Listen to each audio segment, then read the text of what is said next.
Welcome to the Kill Count, where we tally up the victims in all our favorite horror movies. I'm James A. Janice, and today we're looking at My Bloody Valentine, a Canadian film released in 1981. Like Black Christmas and Halloween before it, My Bloody Valentine is a simple slasher that takes place during a holiday. My Bloody Valentine sets itself apart by having working class characters who are young adults instead of high school students, and by taking place in a tiny Canadian mining town. The quaint setting alone is enough for me to enjoy it, but it's also got some freaking amazing gore that we're really lucky to see. The MPAA cut a reported 9 minutes of graphic footage from this bad boy when it was released, and it wasn't until 2009 that Lionsgate released a version with 3 minutes restored to it. You'll know when it was the previously cut footage because it'll look grainier and not as good as the rest of the movie, and also because it'll be insanely gory stuff. If you're ready for that, then I am too, so let's get to the kills. The movie begins in a mine.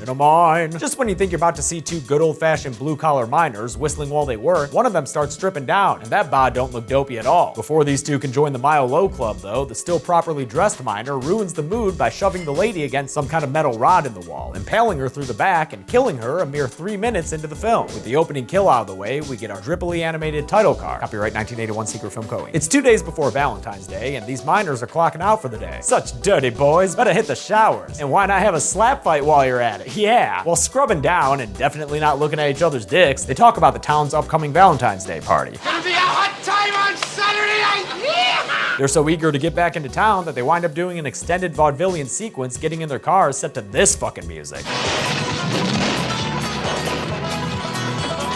As they drive into town, we get some nice shots of Sydney Mines, Nova Scotia, the actual mining community filling in for Valentine Bluffs, the little town with the big heart. With a name like that, you know this place is gonna celebrate Valentine's Day with a big old dance, and that's why all the miner girlfriends, they're not under 18, they're the girlfriends of the miners, are decorating Union Hall for the big event. Mayor Hanniger, who also owns the mine we just saw, isn't too pumped though. The town hasn't had a V-Day dance in 20 years because of an as-of-yet unknown tragedy that happened back then. But this lady Mabel doesn't let him put a damper on her excitement. Maybe her enthusiasm will be quelled by a dead body falling on her. Just kidding, that dude ain't dead. It's just mining apprentice Howard being a big goof. Mayor Hanniger reprimands him, then goes inside, which instantly upsets his son TJ, who's recently returned to town after having failed to make it big out on the West Coast. It's not my fault he couldn't make it on his own.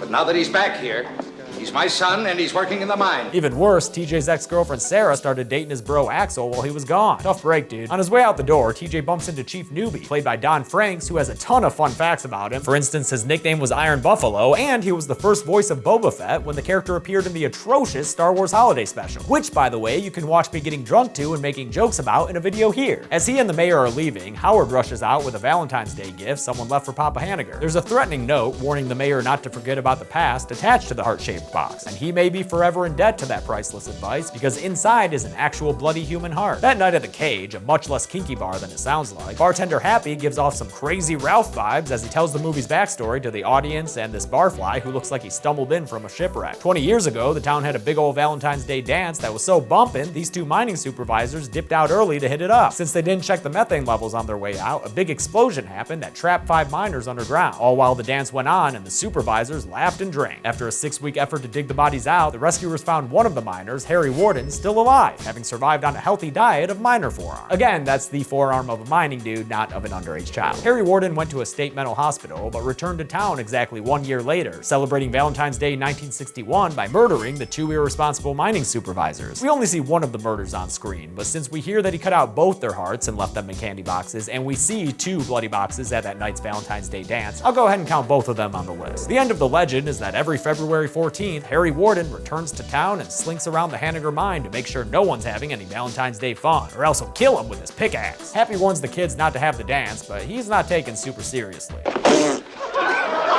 Happy's not the only one pissing on this bar night's parade. There is a lot of tension going on between TJ, who looks real uncomfortable in this mining town, his ex Sarah, who tells him it's his own fault for leaving like he did, and Axel, who seems to be pretty controlling and insecure about Sarah now that TJ's returned. Speaking of people who have returned to town, looks like Harry Warden is strolling down the street, breathing heavily in his mining mask during a classic early slasher POV shot. He watches Mabel work on dance decorations, then leaves her a gift while she's in the back. She finds it and reads the note that has another threatening rhyme in it, and then the lights go out and Mabel is attacked by the mining man. He gets her on the ground and kills her off screen with his pickaxe, but the off-screen death is made up for when Newbie finds her the next day in one of her dryers, her body burnt to a crisp as the tumble cycle finishes. And this is the kind of stuff that was only recently restored, as you can see by the quality of the footage. The effects look great though, and it honestly took me aback the first time I saw it. The mining boys have a junkyard party where TJ and Axel finally have an open conversation about their little situation, only after an impromptu harmonica duet though, of course.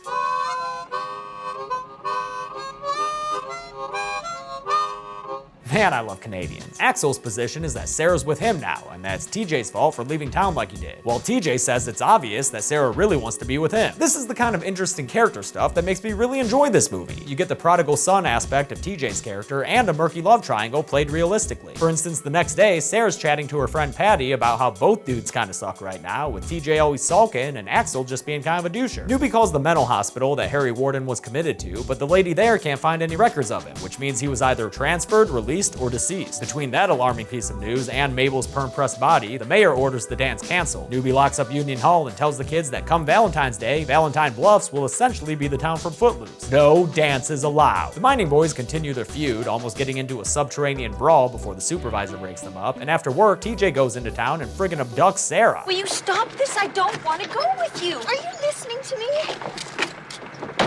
Nope. Okay, dude, pretty sure kidnapping's a felony here in the States, but maybe things are different up in Canada. He takes her right near the beach, boy, and they have a heartfelt conversation about how he was too ashamed to write or call after he ate shit out west. It's a nice character scene with the perfect touch of Canadian to it.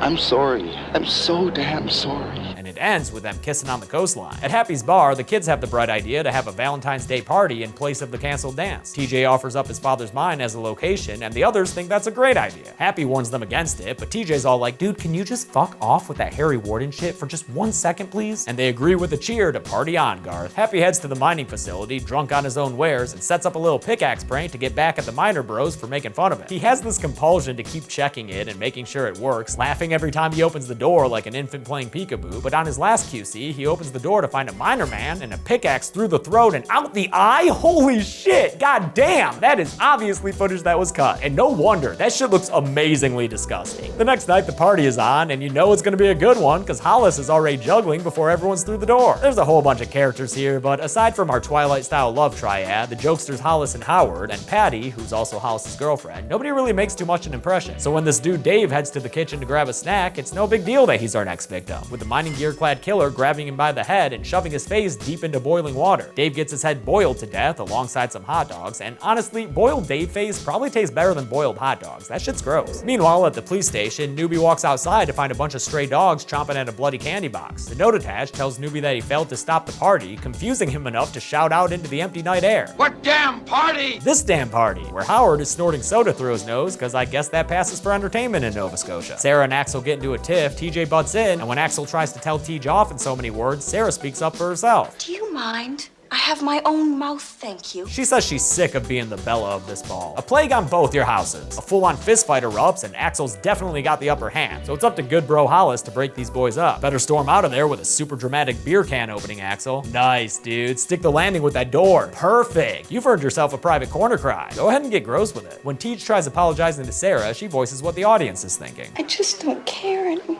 Now we're in the locker room area, where another miner, John, is making out with this chick Sylvia. He leaves to go get some beers, a classic slasher setup to get a victim alone, and narrowly avoids seeing Dave's body in the freezer when he grabs a six-pack. Some girls find Dave's heart, but it just looks like any other boiled fucking meat, which is to say totally gross, so it doesn't even faze them, really. While waiting for John, Sylvia starts to get scared after someone turns on all the shower faucets and then begins to drop all the mining gear down onto her. Okay, Sylvia, you're scared, so how do we convey that? Maybe try running around, grabbing your head, and yelling no? Excellent. Happy's body drops down too to scare her even more, and then the mining man shows up and grabs her by the head to carry her into the bathroom area and just impale her on one of those shower pipes. A lot of blood coming out over there, and it's a pretty sweet image that looks like it was mostly cut. What the hell did they even leave in this movie? John returns, and after briefly getting excited by the prospect of shower sex, finds her body and realizes with alarm that he will not, in fact, be getting laid tonight. Okay, John, so you're scared. So to convey that, you're gonna, oh, great, you already know the head grab move. Good work. Patty wants to take a trip into the mine to cheer Sarah up and distract her from her double fuckboy problem. She convinces Hollis, Howard, and I'm sorry, I didn't catch your names, but come along anyway so we can get a couple more kills. TJ tries to tell him no, but the 6 of them promise they'll be right back up in no time. Here's a fun game, guess how many of them won't? Going down to the mine does seem like a pretty fun time, especially with the beer and blankets they've got and friggin' Hollis as their Jungle Cruise captain leading the way. It's like an underground roller coaster, just like the kind I'd always try to make in Roller Coaster Tycoon until the game told me those rides were too intense for the guests. Once they're down there, Hollis starts a tour, but the red shirt couple, whose names are Mike and Harriet, break off from the rest of the tour group to go have some hanky-panky. Back up topside, one of those kitchen gals has finally found Dave's body, and John bursts in with the news that Sylvia has been killed as well. This obviously causes a bit of a sensation. Harry Warden, he's here! Everybody get the fuck out! And everyone does get the fuck out. TJ tries the phone but finds the line cut. Then he tells Axel about the group underground. So while the rest of the party hightails it out of there, the two of them head to the elevator so they can go on an underground rescue mission. As Hollis leads Sarah, Howard, and Patty out of the mine, they hear some lights breaking behind them. They can't see it, but Mining Man is going on a rampage, busting out lights to get things nice and spooky for the third act. The group runs into TJ, who tells them Harry Warden is back and they're gonna be in trouble. Hey now,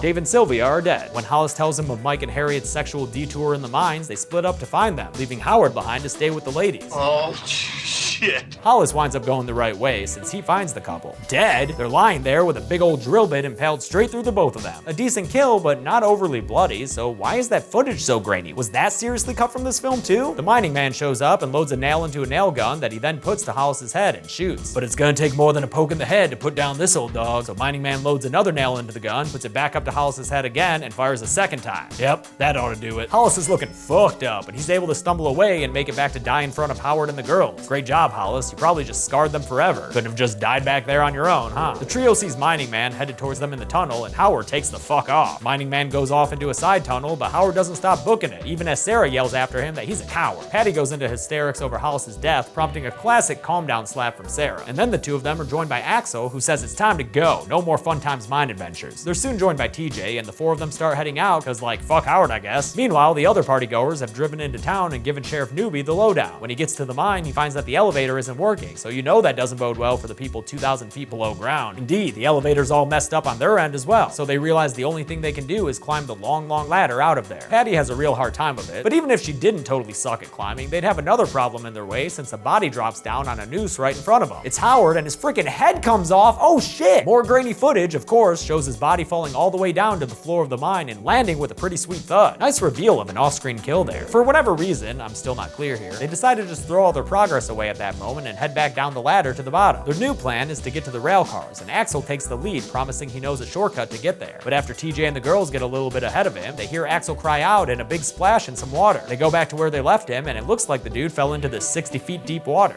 You want to try to help him out, or just keep going? It's too late for Axel. Come on. Okay, abandonment it is. And now it's TJ's turn to send the others ahead and disappear off screen with a loud noise. The girls continue on their own, but they don't make it very far before Patty gets a pickaxe to the gut from the Mining Man coming around the corner. She takes a good long while to die, staring up at the murderer as she slinks to the ground and even giving him a bit of a hard time when he's like, okay, I need my pickaxe back. Sarah runs off and is enjoying her new official final girl status when she runs into TJ, who's bleeding from the head, but he says not to worry about it. They make it back to the minecart when the murderer shows up, ready to mine their bodies for blood. They all wind up aboard the mining cart as it heads back to the surface, which gives us a fun little train ride chase sequence aboard the cart. Meanwhile, Newbie's reinforcements finally arrive at the facility and he tells them the elevator no worky, so they head down the same tunnel the mining cart is in. But TJ and the Mining Man have a fight that eventually knocks them off the cart again, and Sarah jumps off to help out her man cause she ride or die like that. They have the matchup we've always wanted to see, pickaxe versus shovel, and the fight leads the two of them and Sarah into a little side room that looks like it has a few too many load-bearing pillars. How about you guys take care of that for us? Thanks! Mining Man eventually gets the better of TJ, but before he can take this knife and do the damn thing, Sarah leaps up and unmasks him to find out that it's Axel, of fucking course. TJ asks why, and we're treated to a flashback where it's revealed that Axel was the son of one of the mining supervisors who got murdered 20 years ago, and I mean, Axel, you've actually got to communicate this stuff. TJ and Sarah can't see this flashback you're having. It zones him out long enough for TJ to hit him with a rock, and then the room starts collapsing in on them. TJ and Sarah make it out safely right as Newbie and co arrive, and TJ tells his dad and Newbie that the killer wasn't Harry Warden, it was Axel. The rescue mission finds Axel's hand in the wreckage and yell that he's alive, so Sarah runs back to see him for whatever reason. When she goes to touch his arm though, he grabs her. Surprising given that he's actually cutting that arm off with a knife. Dude, you gotta wait at least 100 odd hours to resort to that shit. They pull his arm out, like, you know, just his arm, and watch as Axel gallops away into the mine, laughing crazily and telling Sarah to be his bloody Valentine. The credits play under a song about Harry Warden that actually isn't half bad. Or the legend they say